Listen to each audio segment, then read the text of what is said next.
What's the social contract of how a team works together? Most teams have mediocre social contracts.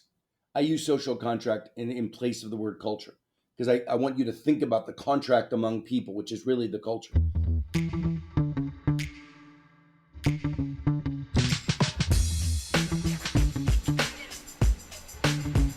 Hello to you and welcome to Relationships at Work, the leadership podcast helping you build workplace connection, improve culture, and avoid blind spots.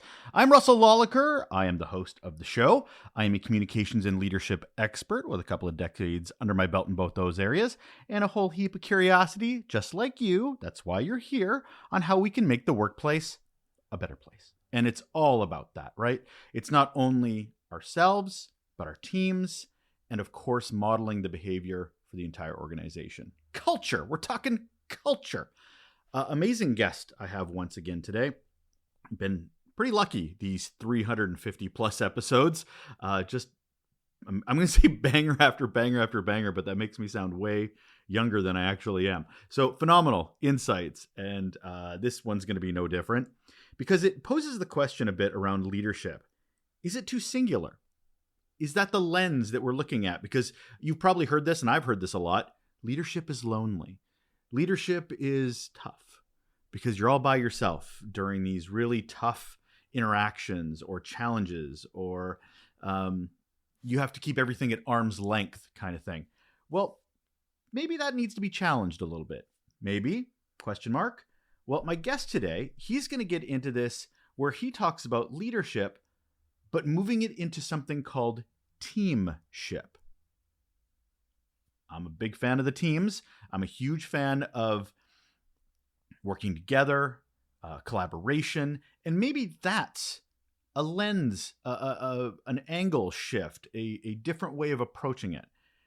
Anyway, really enjoyed this conversation. Keith is phenomenal, and I look forward to you learning a lot from him and a bit more about this approach. Hold on. And on the show today, we have Keith Ferrazzi, and here is why he is awesome. He is a renowned executive team coach, keynote speaker, influential thought leader, and founder of Ferrazzi Greenlight, where he has spent over more than lots of years, 20 of them, in fact, coaching Fortune 500 companies, unicorn startups, and even governments. 2024 recipient of the Coaches 50 Award, which recognizes the world's most influential executive coaches. His columns, you might have seen them in Harvard. We're really close, me and Harvard. We call it Howard. Harvard Business Review, Forbes, and the Wall Street Journal, and many others. He's the #1 New York Times bestseller. You may have heard of some of his books, Never Eat Alone, Leading Without Authority, Competing in the New World of Work. He's got a new online course you may want to check out called Beyond Connections at connectedsuccess.com. And his latest book, in fact, that we're going to dig into today is called Never Lead Alone, 10 Shifts from Leadership to Teamship. I don't even know what teamship means. I'm curious about that. Hi, Keith. Russell, thanks a lot. I'm looking forward to this. We've got off to a fun start. Fair, totally fair. I've got questions about definitions, because that's one of the big things on this show is defining what the hell we're even talking about. But first, Keith, I like to ask all my guests this same question to kick us off, which is, sir, what is your best or worst employee experience? Wow. I'm living one right now that, just getting over a cold. I'm living one right now that I think be happy to share because it's real and it's poignant. I had a business partner who was a senior associate at the firm that I lead, and from the day we hired him, there was something that I felt inconsistent or incongruent with who I was and what I wanted to bring to the market. That said, he got extraordinary results with clients. And inside the firm, he was not an easy person to work with. Ultimately, the best way we figured out to work with him was to, in a sense, isolate him, give him resource, let him do his stuff, and that was fine. Could not be more inconsistent with what we teach our clients and our values. Ultimately, I found out that he was a thief. And right now, we're in a protracted legal situation. Um, I'll tell you, I feel like this situation is one that rests on my shoulders for not having trusted my instincts and the challenges that this individual brought to me emotionally. I tried so hard to make the relationship work. I had coaches, I had therapists. We tried so many different things to make it work. Um, and everybody kept, suggesting that this individual was, a unique personality psychology type. Um, I knew it in my gut. I knew it in my gut. And because he was making money for the firm and he was making money for himself, et cetera, and it was all good, it was working, but it wasn't working. And, it's one of the more poignant lessons that that I've had in business, staying core to my instinct and values. Thank you for sharing that. One of the biggest roadblocks I talk about leadership ecosystems is sort of this gaslighting, which is we see what's in Yeah. front of us, but because they do this and do that, and they're a special case and they're different, we justify the behavior. I know I've been with horrible coworkers and leaders, but because they drive results, other people are like, no, you must be wrong. They're not bad leaders. They look at what they deliver. Aren't they great? So I kind of want to dig into the point that you were kind of gaslighting yourself to some degree, or people. Well, I was just going to add that I was smiling because that was one of the things that the therapists suggested, which is despite all of the evidence of this individual making people cry, having people say they would never work with them again, etc. Um, it was always somebody else, and it was always victim from their perspective. The gaslighting that they used and leveraged was ingenious, and almost it got me to the point where I was like, wait, what am I doing wrong here? And I'm sure there were lots of things. As I suggested, this was complicit, right? When you have an associate who makes you who creates deep anxiety inside of you, right? Um, your job is to make sure that if you've tried repeatedly to manage that relationship, you have to walk away. And in this case, walking away would have been severing the relationship early. Um, and that's, I think that's a good lesson. You're right. Gaslighting myself, independent of what they were doing. That's 100% right. How do you? I'm going to ask a little personal though. Is that so? You teach teamship, never eat alone. This is how we do. And to your point, you're like, I actually went against my own teachings, my own beliefs of what I did to justify and allow for this behavior. From a mental health standpoint, from a moving forward standpoint, what are you taking with you? Because this is a journey. I get it. Like I'm right there with you going, this is the right way to work. But then when we're presented with it, sometimes it gets super personal and super emotional. And it can be a lot harder to go, and for lack of a better term, practice what we preach when we're in Yeah. it.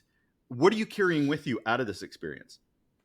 Well, look, this is a good segue um, to to the book that I've written and what we teach. The reality is, and I was saying this just the other day. You mentioned my new course, connectedsuccess.com. I was doing some real time coaching to the members. I do it on a monthly basis, and I was mentioning to a particular individual, if you want to be great in your life, you've got to be willing to work with people who are so good that they pull you up to greatness. And that's particularly true of entrepreneurs who tend to hire people that support them instead of partnering with people who are better than them. And in a workplace, we should be looking for. And also, yesterday, I was coaching a team. This team was a major corporation re-engineering their supply chain. And I was saying to this group of individuals, for you to be great, for you to be the leading supply chain in the world, you're going to have to partner with parts of the organization and AI native founders and etc. who scare the shit out of you. because leadership today is we're puzzle makers. And what I mean by that is our job isn't just to do our job anymore. Our job is to be able to put together the group of individuals that are critical in cracking the code, in breaking through the glass ceilings, in achieving things we've never achieved with, by the way, a new technology that nobody fundamentally has mastered, AI. And so our in this case for me, that I didn't have a team that checked me. And this has been a journey of mine for a very long time. I mean, I write very humbly in my books that I am often the last individual to learn my own principles and bring them to life. Um, but I have the pleasure and the honor of being one of the best in the world at coaching high performing teams. I've repeatedly done hundreds of them in some of the most powerful, prominent teams, some of the most important startups, and as you mentioned, now even small governments trying to double their GDP.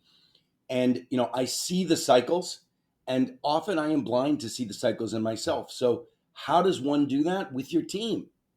I have that today. I have an extraordinary president of our company who is just no bullshit and puts the mirror up to me all the time.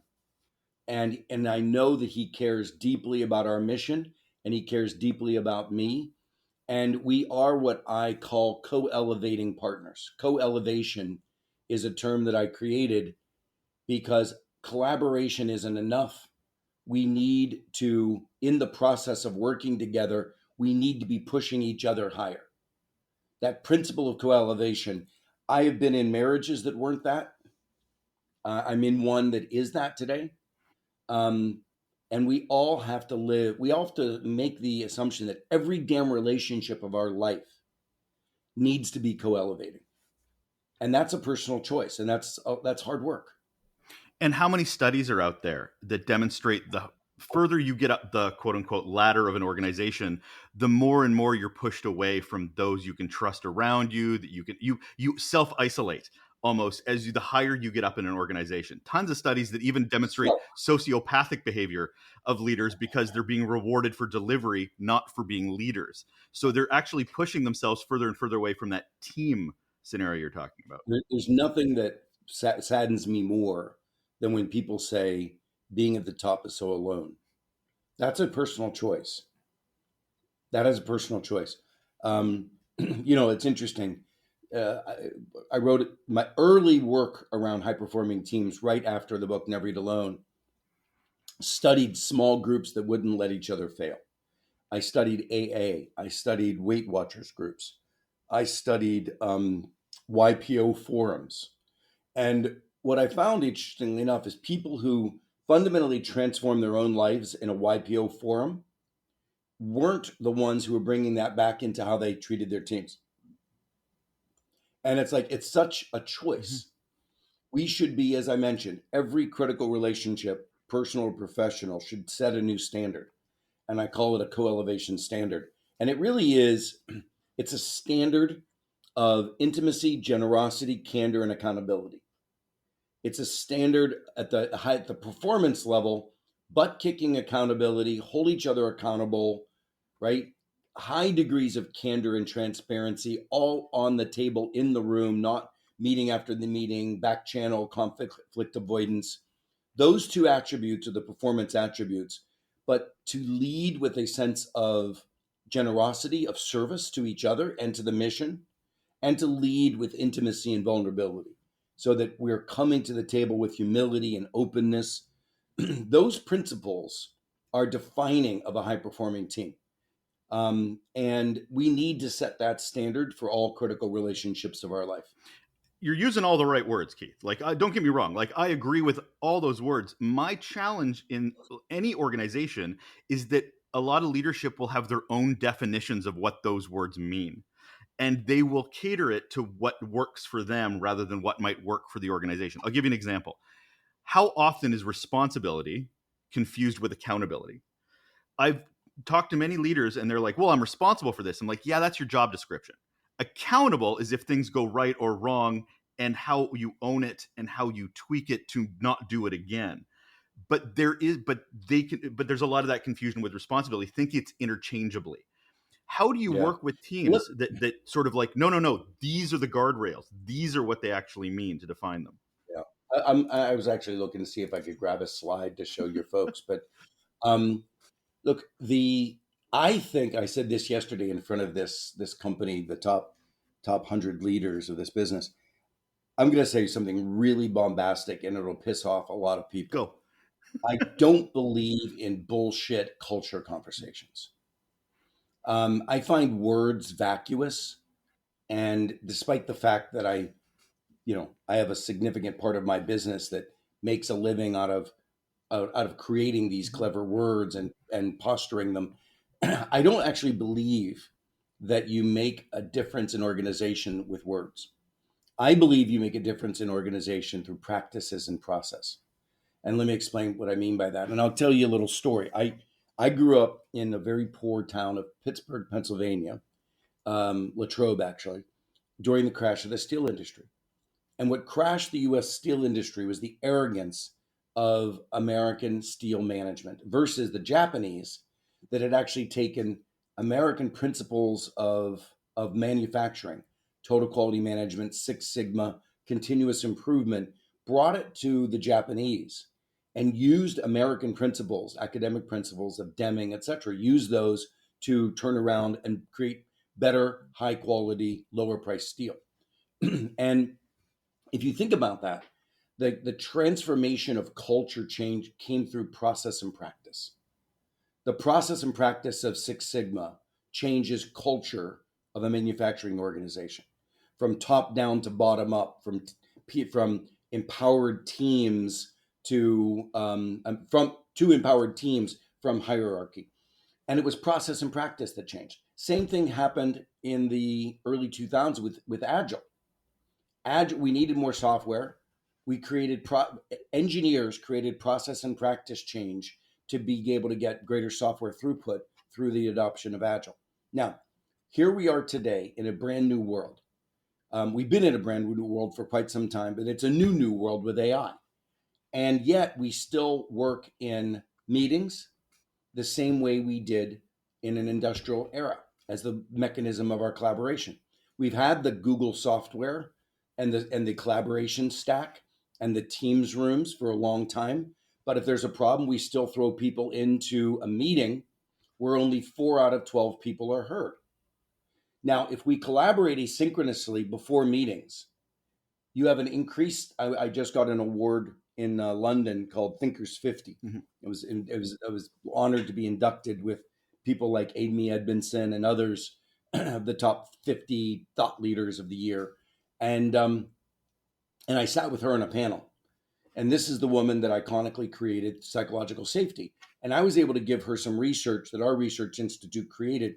If you collaborate asynchronously before a meeting, and you ask the question like, what are we really trying to solve here? And everybody write it down before you show up in a shared document that you look at. If you do that, your psychological safety goes up by 85%. And you show up in the room with greater truth telling. And by the way, the cycle time, instead of starting a meeting where only 4 out of 12 people are heard, and then you need to go have subsequent meetings, you start it beforehand where 10 out of 12 people feel that they're heard. You come into the room and you land the plane. Shorter cycle times of getting shit done, higher authenticity and transparency because of, introverts have a chance to think, not just speak up, etc. Simple process and practice change of moving to asynchronous collaboration versus meeting-based collaboration. That is focused on in chapter 6 of my book, where I talk about 21st century collaboration. But what we've done in the book is we've curated a new set of processes and practices for how teams collaborate. And I don't care about the words. Like I will go in front of many teams who have had, their leadership principles ringed out of them in some wonderful way. And they've got posters on the walls. I'm like, fine, I'll use your poster words. Let's talk about the process of how we collaborate. Let's talk about the practices of how we kill report outs and move to stress tests, which I can explain, which is a really interesting shift. So anyway, it's the process and practice change that changes leadership. And what I'm moving to is teamship, where we expect more from our teams. What's the social contract of how a team works together? Most teams have mediocre social contracts. I use social contract in place of the word culture because I want you to think about the contract among people, which is really the culture. And in one room, we don't challenge each other because that would be throwing each other under the bus. In another room, we challenge each other because we won't let each other fail. That's a social contract. And so I asked the average leader, what social contract have you created among your team? Most leaders create a hub and spoke social contract between them and each individual, and they don't get out of the way and create the social contract among the team. The team should be giving each other feedback, not just the manager. The team should be holding each other accountable, not just the manager. So by the way, each of those is a chapter of the book. How do we shift from leadership to teamship? And we ask our teams to step up and meet each other in a different social contract. So were you influenced on looking at leadership as a way of, this is too singular? Is that what sort of pushed you into, we need to fix this, we need to change this? It was leadership in your mind looked at as something that one person does, one person moves up the organization, and that it needed to be, I'm just trying to figure out what was broken in leadership that you felt teamship was the answer.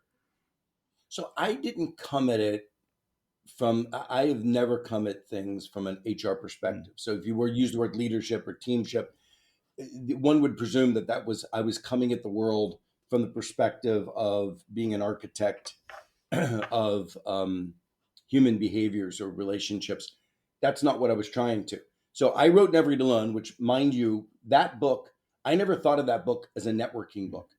That book I always thought of as what are the 10 tips to putting a booster rocket on your success. And the reason I wrote that book is because at the age of 30, I was chief marketing officer of Deloitte. And somebody came along and said, how in the world did you, at that young age, become chief marketing officer of Deloitte? How did you then move over and become head of sales and marketing at Starwood Hotels in your early 30s? What did you do? And I sat back and I was like, well, these are the things I did that built success.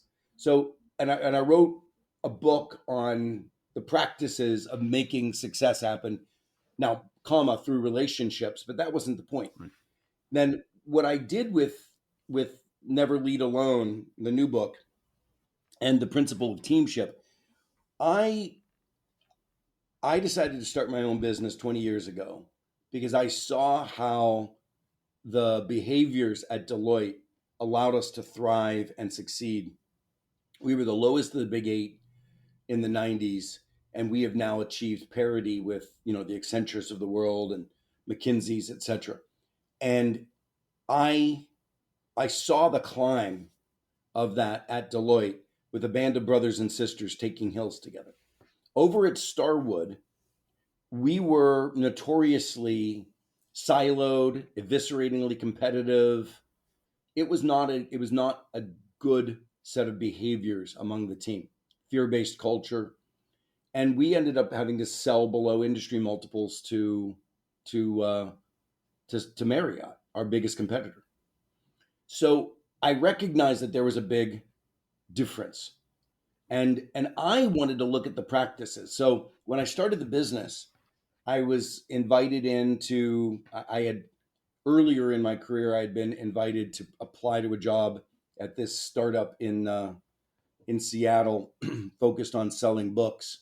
And so I had met this guy, Jeff Bezos. And I was able to, when I started this business, to get invited into Jeff Bezos's executive team.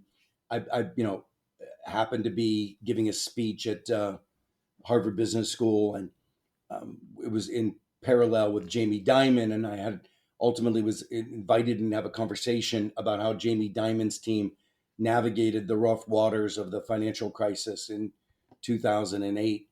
And I started studying what were the behaviors of teams that were crushing it.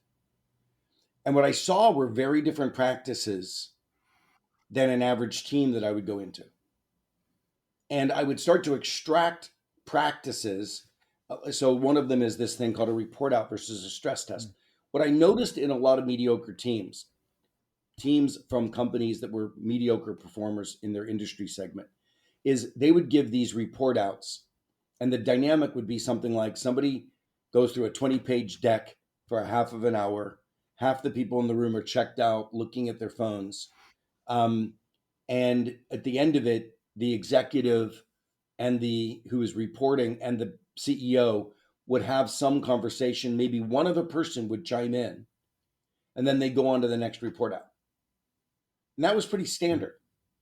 What I saw in places like Amazon was a throwdown, a wrestling match where everybody was involved. Jamie Dimon's team celebrated the fact that the lowest level person had the right to challenge and engage, and did. They were like actively engaged in every discussion.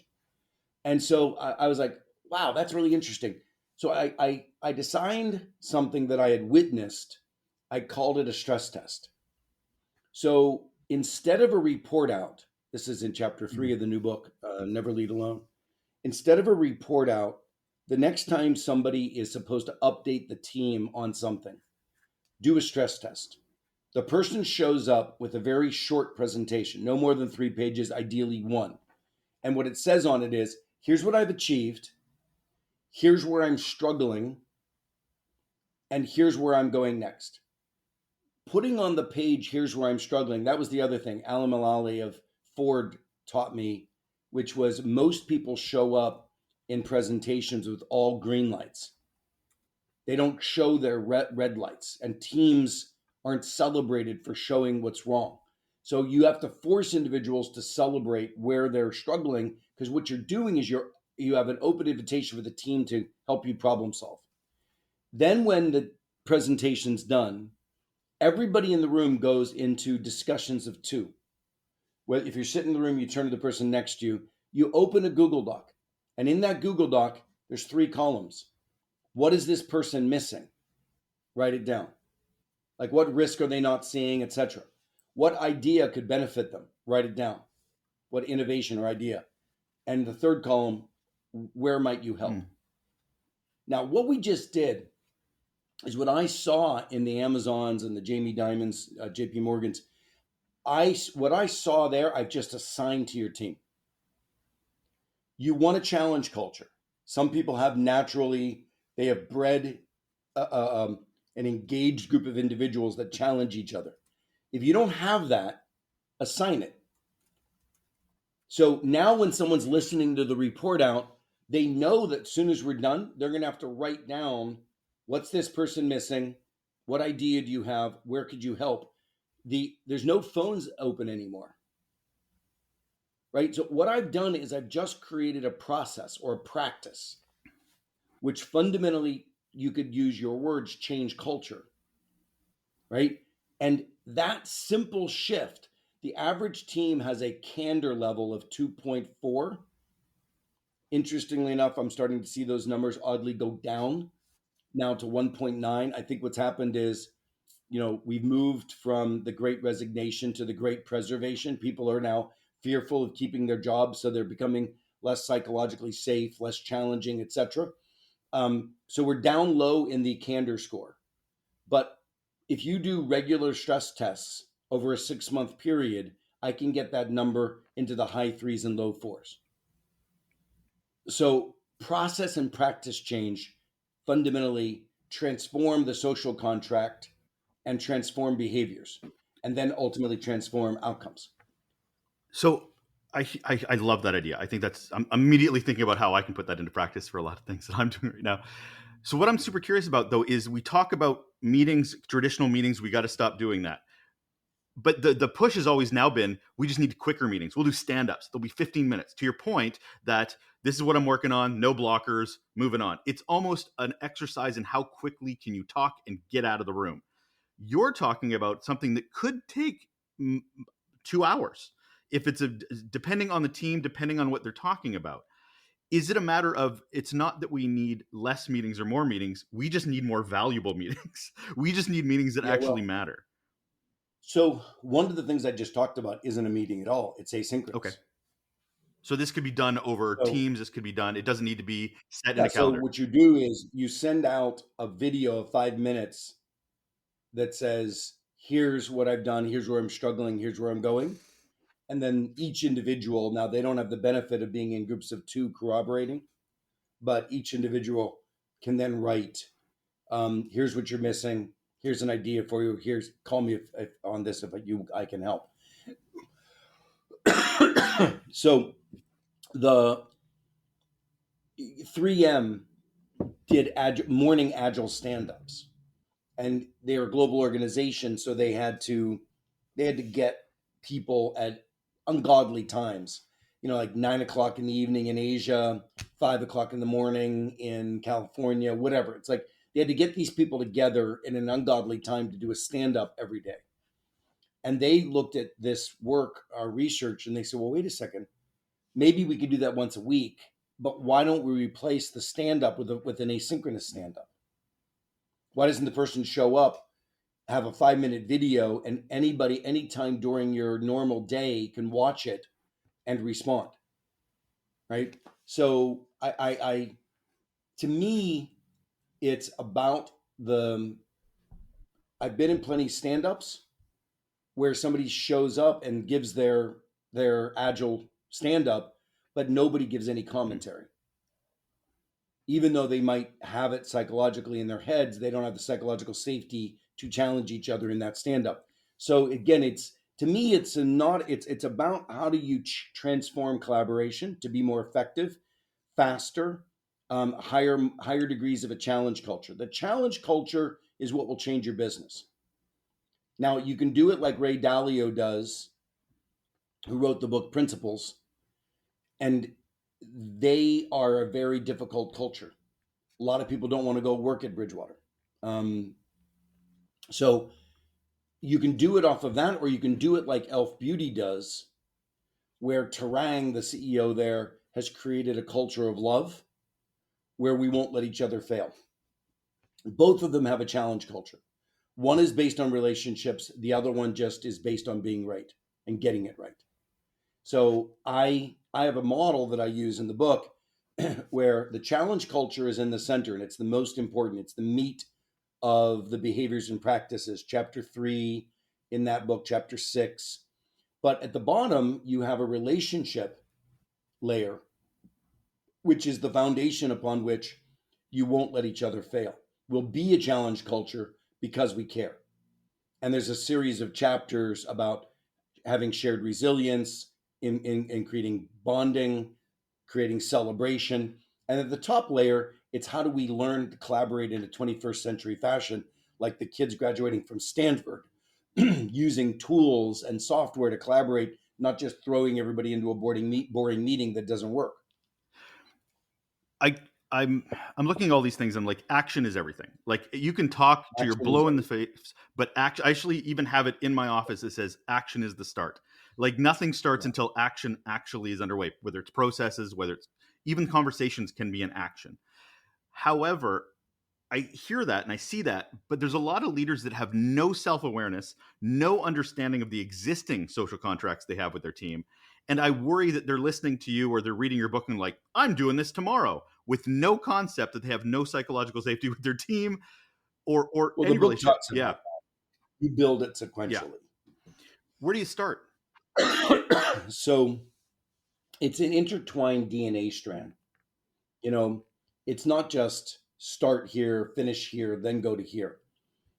It's actually, you need to build personal trust.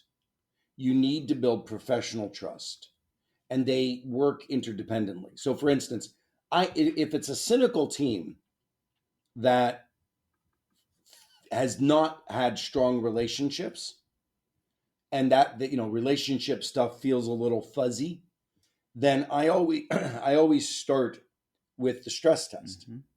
Because what I can prove to a group is that some of these conversations you're afraid to have in front of each other, you can actually have and people can handle it.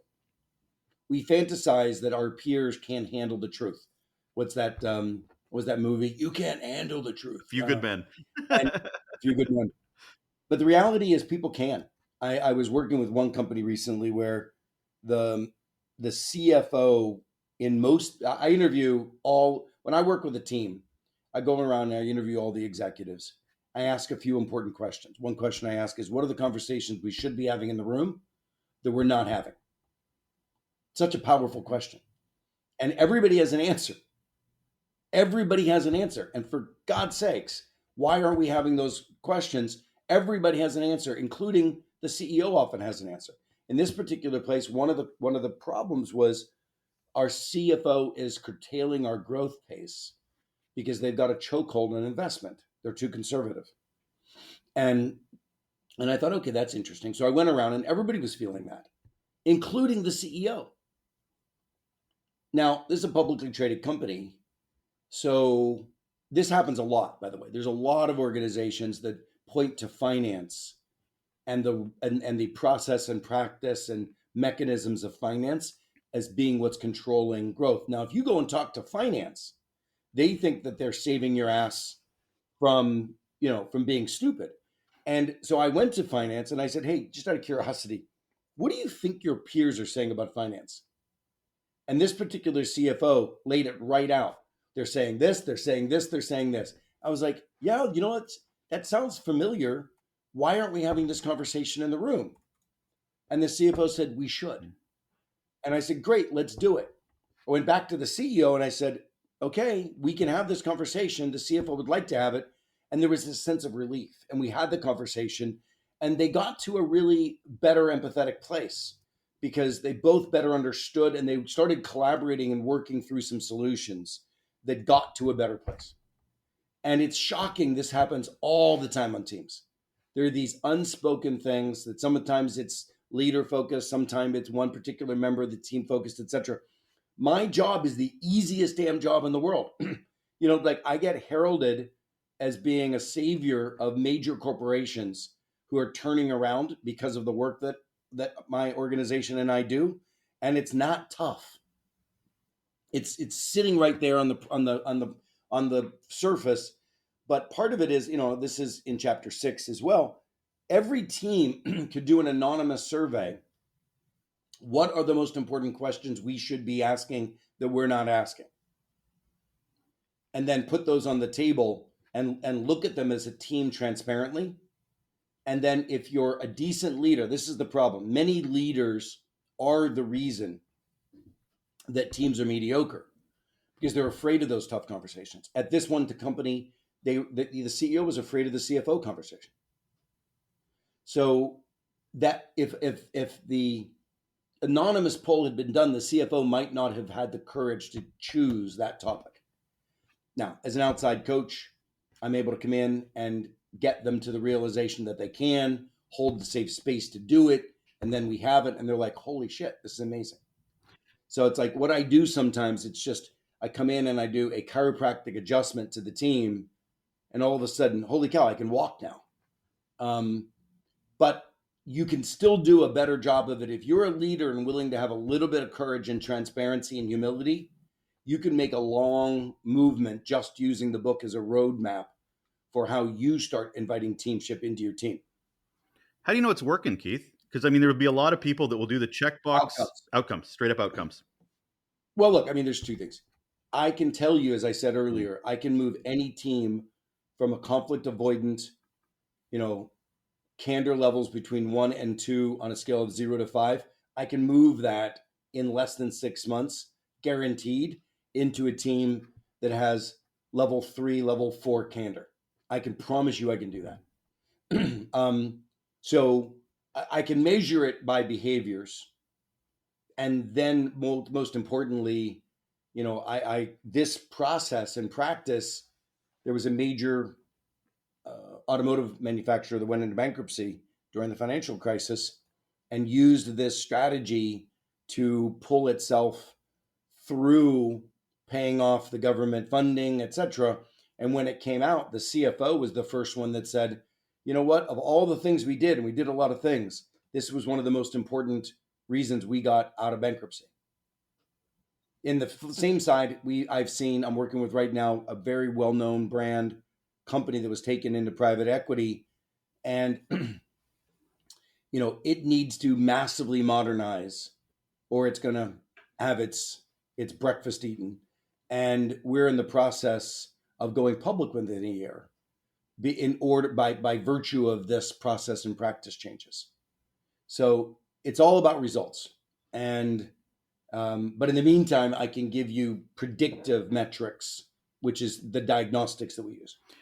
My worry, though, is this can be some amazing work that's done in a subculture, to your wording, social contract level, but corporate wise, entire organizationally wise, it seems to be a lot harder to incorporate. There'll be somebody listening going, I'm going to do this with my team of 15 tomorrow and be very successful 100%. within a bubble of an organization that just doesn't get it.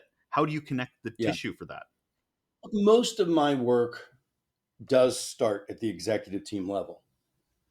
So I will typically, and more than 50% of the time I work with teams, it's with the CEO and the executive team. And then, of course, once that's done, it's easier to cascade it down when everybody at that executive team level starts to see the value from it and starts to implement it. And then you can run layered workshops and you can continue to cascade it. But there are times when I'll do it, like I work with a lot of CIOs, chief information officers. This is a massively important time for them. They're taking on massive investments in AI under a lot of pressure in a very short period of time. And it requires them to not only bring new technology to the table, but re-engineer entire workflows and ways of doing business that require them to think of teaming not inside of technology, but with the business in a fundamentally different way. And yeah, sure, it's more difficult because what happens is you've got this technology organization working that way, but the business doesn't work that way. And so what you do is you start to invite people in. So the technology function would do a stress test on itself. And it would say to the business, listen, we're rolling out AI in re-engineering supply chain. Here's what we've achieved in the last quarter. Here's where we're still struggling. Here's where we're going in the next quarter. Would you all as the business please stress test us? Here's a form, and I'd like to have you tell us, what are we missing? What ideas do you have? And if you need us to give you a call, and we'll talk about it in more detail, places where you could intervene or help. And then all of a sudden, what happens is the business is like, wow, that was a really powerful exercise. Technology's never done that for us before. I've never gotten co-creative and engaged so early in the process. So you can start to coach your peers by using these tools because they're just practices. We're not waving some magic wand and saying you need to be co-elevating, come to a training course. We're just saying, hey, here's where we are, beat it up for me. Oh, okay. And so people start to realize there's a new norm here, which is we're allowed to invite people in to beat up our work. And it actually advantages everybody. What would you say to somebody who's going, I hear you, I'm reading the books, I'm seeing a lot about adaptability, I'm seeing a lot about responsiveness, but to your point, like things of AI and this constant change, what do you say to somebody that feels like this is just reaction mode? This is just, we're just getting barraged with all these things and we're adapting and responsive, but we don't feel like we're either getting ahead or we're even strategizing to get ahead of it? Well, when I'm coaching a team, I recommend that they set a meeting aside once a month that's called the transformation meeting. And the reality is, even teams that I work with, when I'm coaching them, they're all hands on this new set of behaviors, thinking bigger, taking a breath. And then they will say to me, this is amazing. Yet our operations meetings every day or every week are still mundane and in the weeds. And we don't spend nearly enough time stepping back and doing the kind of work you're talking about. And I'm like, why? Hold the space for it. Have the transformation meeting when I'm not there. Bring these tools to bear in those meetings. We get into the momentum of working reactively all the time, but I recommend you need to hold a space for transformation thinking strategy time, and I use this meeting for that. Chapter 3 of the book starts with a guy named Bill Connors from Comcast, who used to host a weekly outlier meeting, which I love. Basically, the whole point of the meeting is once a week. I don't give a damn what you've been doing well. He used to say, this is not the meeting where we throw parades for anybody. This is the meeting where everybody comes with the shit that's not working. We get a list of it and we fix it. And if you bring it and it's somebody else's group, it doesn't matter. We're all here to celebrate finding the shit that isn't working so we can get it fixed. And there's an esprit de corps in this outlier meeting. So as a leader, you've got to create space for things. And if you don't create space for thinking time, if you don't create space for listening to each other, if you don't create process for listening to each other, you will continue to run mediocrity. It reminds me of a saying, I can't remember who flipped it, but that whole move fast and break things. And they're like, no, we should be moving fast and fixing things. And I think there you go. This much more aligns with that. So we're wrapping up. This is one of the horrible things about this show, Keith, is that we touch on so many things because we don't have tons of time. I wish I had 7 more hours with you, but I do want to wrap it up to the point we sort of talked about earlier, which not everybody is the top executive, the CEO, the CFO. There's a lot of junior executives, middle management that's listening to this going, this is the kind of leadership I want and need and want to be a part of. Teamship is the goal. What would you recommend they do, just even starting tomorrow? Picking up the book, absolutely. But as we said, action is the start. What would you recommend they start doing just tomorrow? Well, there's a couple of things. Please. Please. One is join our Beyond Connections. You need a tribe of like-minded thinkers going on a journey with you around your own transformation, and you'll get that there. The community of connectedsuccess.com is very powerful. Yes, pick up the book. It gives you the roadmap. But listen, you could go to your boss and you could say, hey, listen, I read this book and I'd love for us to try some of these practices. Do you mind if the initiative I'm working on, could I come to the team and have it stress tested? You become the tip of the spear, right? I mean, so in the book, and by the way, in the book, I describe that when you're asking to be stress tested, you make sure it's clear to everybody that you're asking for strong input. You're not asking for everybody to give you independent direction. I don't want to open up a can of worms here at the last minute, but a lot of the problems is we're used to getting all of our feedback we've ever gotten is a directive from our teachers, from our parents, from our bosses. When you start to open up argumentation among peers, everybody's got to give up the idea that their ideas have to land with action. We're all giving input. So when you come to the team needs to realize I'm going to take all of your input, but I'm still going to analyze it and figure out what to do. So that's a different part of the social contract. We need to make sure that we let go of the entitlement of believing that all of our ideas need to be executed. They all need to be taken in and analyzed. Anyway, what a fun session. Thank you. That is Keith Ferrazzi. He is a renowned executive team coach, keynote speaker, influential thought leader, and founder of Ferrazzi Greenlight. The man has a couple of books under his belt, but his latest is called Never Lead Alone, 10 Shifts from Leadership to Teamship. And he's just started a new online course you may want to check out. I'll put it in the show notes for the link. It's called Beyond Connections. Connectedsuccess.com is where you find it. Thank you so much for being here, Keith. What a fun time. Thanks, Russell. And we're done. Another episode of Relationships at Work, a leadership podcast helping you build workplace connection, improve culture, and avoid blind spots. Thank you so much for taking the time out of your very busy days to expand your knowledge and your learning with us. Appreciate it every single time that you do. All right, take care of yourself, and we'll talk again soon.